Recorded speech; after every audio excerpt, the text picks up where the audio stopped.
The first major deadline for Trump campaign efforts to overturn the shellacking Trump got from Biden is just 24 hours away. The Trump campaign must pay $7.9 million to the Wisconsin Elections Commission before Wednesday 5 p.m. if they want a recount. Joe Biden now leads Trump with 20,500 votes in Wisconsin. The state actually went through a recount process in 2016 as well, as third party candidate Jill Stein requested a recount and paid the full amount in advance. The result was very much the same. Trump won and his margin increased by 131 votes after the vote count. I have no idea why Jill Stein paid up $2 million to increase Trump's margin by 131 votes in 2016. Recounts are not automatically triggered in Wisconsin. Any losing candidate can request one, but they will have to cover the entire estimated charges and they have to pay before the recount can begin. Megan Wolf, Wisconsin's chief elections official, said yesterday that the estimated price tag for the recount in Wisconsin is a cool $7.9 million, which is much higher than the $2 million that it costed 4 years ago. So this is what Megan Wolf said when asked about the increase in cost.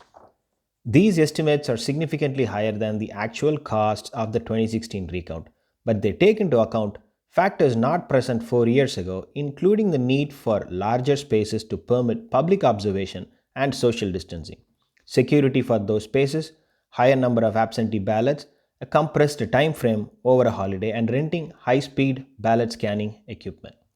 Wolf added that the Wisconsin Elections Commission still has not received any official request from the Trump campaign for a recount, but they are prepared.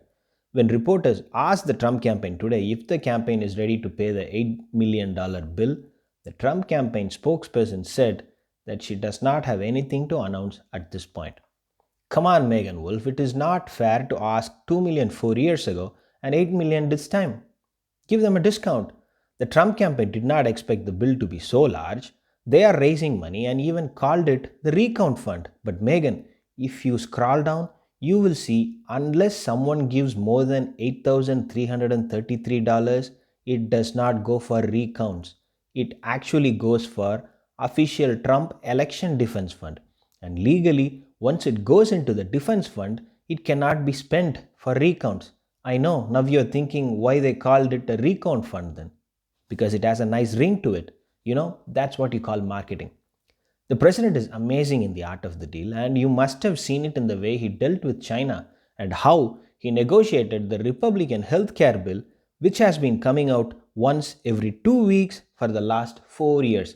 Maybe you can do the recount for free and get a tweet for Wisconsin in return.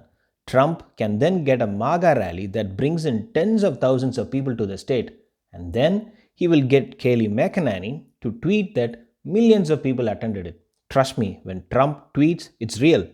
Kellyanne Conway says it's alternate reality, but there is still a reality at the end, isn't it? So what's a big deal? It will be a great advertisement for Wisconsin.